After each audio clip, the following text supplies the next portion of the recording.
Hoje, Doentes de Futebol vai ter o prazer de entrevistar o deputado estadual Geraldo Pudim. Deputado, prazer. Eu que agradeço aí vocês a oportunidade e vendo que um grupo de jovens, né, que estão aí se destacando. Eu fico muito feliz pela oportunidade e agradeço a vocês. Deputado, queria começar perguntando para o senhor como é que surgiu a ideia desse projeto de lei que faz, né, a ideia que faça voltar a poder vender bebidas nos estádios de futebol aqui no estado do Rio de Janeiro. Veja bem, eu sou de uma cidade do interior, né? Eu sou de Campos, onde lá temos grandes clubes de futebol que tiveram um destaque a nível nacional, a nível estadual, a cidade do Goitacás, a cidade do Americano, a cidade do Rio Branco, né? Que são times que efetivamente o Americano disputava ainda até ano retrasado a Série A do campeonato estadual, e também o Goitacás, que está mais de 20 anos fora da Série A do futebol carioca, mas se Deus quiser vai voltar. Então eu sou um frequentador de estádio de futebol e sei hoje das mazelas que acontecem em decorrência dessa lei que proibiu as pessoas tomarem cerveja nos estádios, que essa lei que proibiu desde 2008. Né? E a gente não conseguia compreender por que é que houve uma exceção na Copa do Mundo. Por quê? Os gringos, os estrangeiros, são mais educados que os brasileiros. Então, esta lei, ela decorre também de uma discussão interna que nós tivemos aqui com dois colegas que são deputados, que também tiveram a mesma ideia, projetos tramitando na mesma direção, que o mais antigo é o deputado Luiz Martins, que já entrou com esse projeto aqui desde 2013, e o deputado Wanderson, que chegou à casa agora nessa legislatura, e que somamos os três projetos para apresentar. E fora isso, foi uma solicitação feita pelo presidente do Botafogo, porque o Engenhão, hoje, ele nos relatou naquela oportunidade, as pessoas não podem beber dentro dos estádios. Então elas estão efetivamente bebendo fora do estádio, uma quantidade excessiva e sem nenhum tipo de controle e num curto espaço de tempo. E no momento em que está se aproximando a hora da partida, há uma correria desses torcedores para irem para as bilheterias, para irem para as catracas que dão acesso ao estádio, e isso tem causado um transtorno tremendo do lado de fora dos estádios. Então essa foi uma solicitação também que nos foi feita pelo presidente do Botafogo. Então a gente avaliou por que é que no período da Copa do Mundo houve uma exceção. Né? Segundo, é preciso entender, né, que os clubes de futebol, elas efetivamente dependem, né, de patrocínio. E o Botafogo hoje depende de patrocínio, como o Vasco depende, como o Flamengo depende, como o Fluminense depende. Então o presidente do Botafogo disse, olha, por que é que eu não posso ter dentro do estádio uma fonte de renda que seria a venda de bebida? Então decorreu disso aí, de um entendimento nosso, aqui na casa, dos projetos que estavam tramitando, num pedido do presidente do Botafogo, e de nós entendemos que o brasileiro não é pior do que nenhum estrangeiro, nem nenhum estrangeiro é melhor do que os brasileiros. Por que exceção na Copa? A Copa foi a principal incentivadora para esse projeto? Também. Né? A Copa foi uma incentivadora, como a gente falou aqui. Né? Eu acho que também o pedido que o Botafogo fez, né, somado a outros clubes. Então tem vários fatores que fizeram que a gente fosse... Mas a Copa foi uma das incentivadoras, pelo menos para mim. Eu acho que o povo brasileiro não é menos educado do que os estrangeiros. Por que é que para os estrangeiros eles puderam tomar sua cervejinha nos estádios e os brasileiros não podem? Que história é essa? Então, eu acho que é uma questão cultural. E hoje o Estatuto do Torcedor ele protege muito dentro dos estádios. É muito melhor você controlar a cerveja dentro dos estádios, é muito mais fácil, muito mais tranquilo do que você controlar fora dos estádios.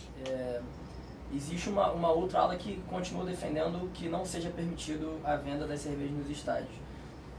Inclusive dizendo que o projeto, na verdade, seria inconstitucional porque vai contra o que diz o Estatuto do Torcedor. Eu queria que o senhor explicasse por que, na verdade, esse projeto, segundo vocês, é constitucional. Veja bem, a Constituição brasileira não trata desse assunto. Né? A pessoa pode dizer que ele seja injurídico. Tem uma legislação maior que vedaria essa possibilidade. Se você fizer uma análise no Estatuto do Torcedor, não há nenhuma vedação a que se venda bebida dentro dos estádios. O nosso projeto é um projeto restritivo, ou seja, não é permitido venda nos estádios de outra bebida que não seja a cerveja. Então, nenhuma bebida destilada pode ser vendida dentro dos estádios, né? E você tem uma regulamentação. Por exemplo, os estádios em que tem a cerveja são obrigados a veicular, né, institucionais prevenindo as pessoas com relação a utilização da cerveja. Então não há qualquer tipo de vedação constitucional, é uma balela isso, que a Constituição não trata desse assunto, ela não é injurídica porque também não viola o Estatuto do Torcedor, muito pelo contrário. Hoje é muito mais, você tem muito mais instrumentos e ferramentas de controle do torcedor dentro do estádio que fora do estádio. Então, o Estatuto do Torcedor, ele tem, você tem câmeras para tudo quanto é lado. Você tem um mecanismo, hoje dentro dos estádios, você tem um juizado. E ali de pequenas causas, já dentro do estádio, você tem as unidades de polícia, de segurança dentro dos estádios. Então você tem um controle efetivo, os clubes são penalizados em decorrência de qualquer deslize que possa ter por parte de sua torcida. É de fácil identificação imediata do torcedor que porventura tenha cometido um ato infracional ali dentro e contra o Estatuto do Torcedor. Então, essa é uma balela, não há inconstitucionalidade no projeto, porque a Constituição não trata disso, nem há injuridicidade, porque o projeto não fere o Estatuto do Torcedor, que não traz nenhum artigo que vede a bebida de cerveja nos estádios. O senhor tocou num ponto-chave que falou que à medida que a cerveja for liberada dentro do estádio, isso vai facilitar, vai trazer uma mudança no comportamento do próprio torcedor. Ele vai entrar mais cedo, vai beber lá dentro, ao invés de ficar lá fora, o que vai diminuir o tumulto no momento da entrada. Então, tendo esse benefício de volta, digamos assim, o que esperar do cidadão, então, para que ele retribua o que essa lei vai trazer de volta para ele? Eu acho que é só o trabalho de conscientização, né? Então é importante que os meios de comunicação, a mídia, hoje as redes sociais é uma mídia espontânea, fantástica no mundo inteiro, né, tenha esse trabalho de conscientização do torcedor, né, de que vão ser desenvolvidas campanhas publicitárias dentro dos estádios, o projeto prevê isso, as inserções através de telão, através dos microfones dos estádios, né, da mesma forma que um dia a questão da lei seca, ela surgiu, né, e realmente não há como você fazer uma comparação do cidadão que está com álcool no volante, né, do cidadão que está tomando uma cervejinha dentro do estádio que não está com direção. Então o cidadão precisa se conscientizar que nesse caso específico eu não bebo, mas se o cara que bebe, ele tem que beber com responsabilidade, ele tem que saber que tem outros cidadãos dentro do estádio, que tem crianças dentro do estádio, que tem senhoras dentro do estádio, que tem senhores dentro do estádio, que tem deficientes, pessoas que têm dificuldade de locomoção dentro dos estádios. Então é um trabalho que eu acho que vai ser benéfico na medida até de reduzir, das pessoas estarem se policiando. Porque se o cidadão comete hoje dentro do estádio um tipo de deslize e é torcedor e faz parte de uma torcida ou qualquer coisa, a penalidade vai para o clube por qual ele torce, né? O Estatuto do Torcedor prevê isso. Então, eu acho que isso aí vai, de certa maneira, melhorar muito o comportamento do torcedor. Eu acho que vai passar a se policiar mais, na medida em que, quando eu falei aqui da questão da lei seca, o cidadão hoje pensa duas vezes antes dele tomar uma cerveja ou fazer qualquer tipo de uso de bebida alcoólica e tomar o volante. Ele pensa duas vezes. Então, a curto prazo, isso talvez o efeito seja menor, mas a médio e longo prazo eu tenho certeza que isso vai criar um elemento regulador dentro dos estádios de futebol. A decisão da CBF de colocar os jogos 11 horas foi um sucesso total de público, né? E na Inglaterra, uma das medidas de diminuir com o hooliganismo, ou tentar acabar, foi colocar os jogos meio-dia, pois eles teriam menos tempo para se embebedar. É um trunfo isso para vocês, esses jogos às 11, ou vocês não pensam nisso? Não, é um experimento, né? Pelo menos é um experimento que está dando sucesso, está tendo sucesso inicialmente. Vamos ver se firma.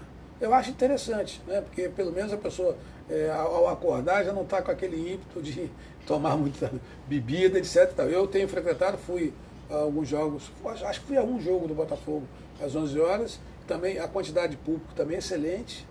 É uma medida que eu acho que, a meu ver, pode muito, muito, muito contribuir com isso.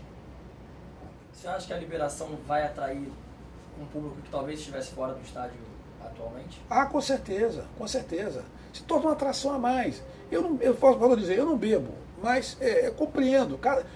O legislador ele tem que compreender o seguinte, eu, independente da minha concepção religiosa de não beber, entender que bebida faz mal, eu tenho que entender o seguinte, isso é um movimento da sociedade. Se a bebida é liberada no país, eu não sou um legislador dos evangélicos. Eu sou um legislador da sociedade.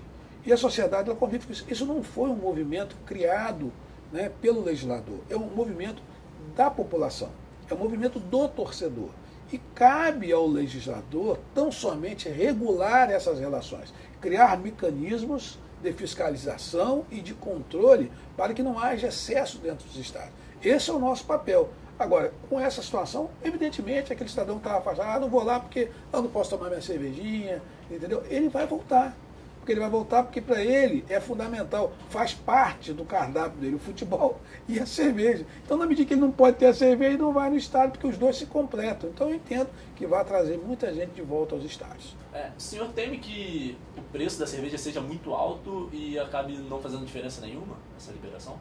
Não, olha, essa faz parte de uma questão que nós falamos anteriormente aqui, dessas reuniões que nós vamos fazer com os dirigentes de clube, né?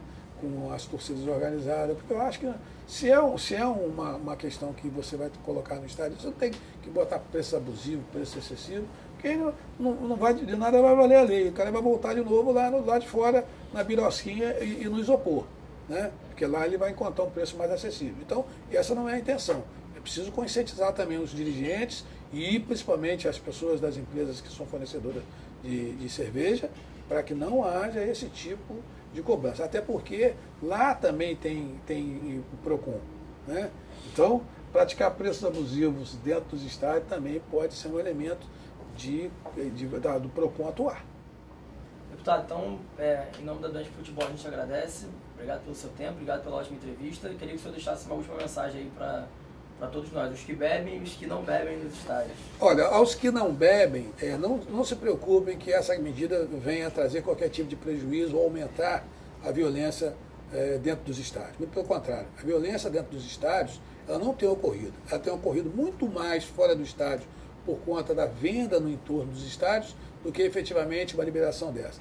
Para aqueles que se utilizam e que gostam de tomar uma cervejinha, com responsabilidade. Saiba que lá dentro do estádio tem criança, tem senhoras, tem pessoas com dificuldade de locomoção.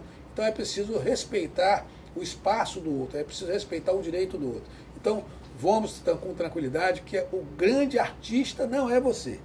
O grande artista é o jogador que está ali fazendo o gol. Então, e que o meu Botafogo possa voltar à primeira divisão, pelo amor de Deus.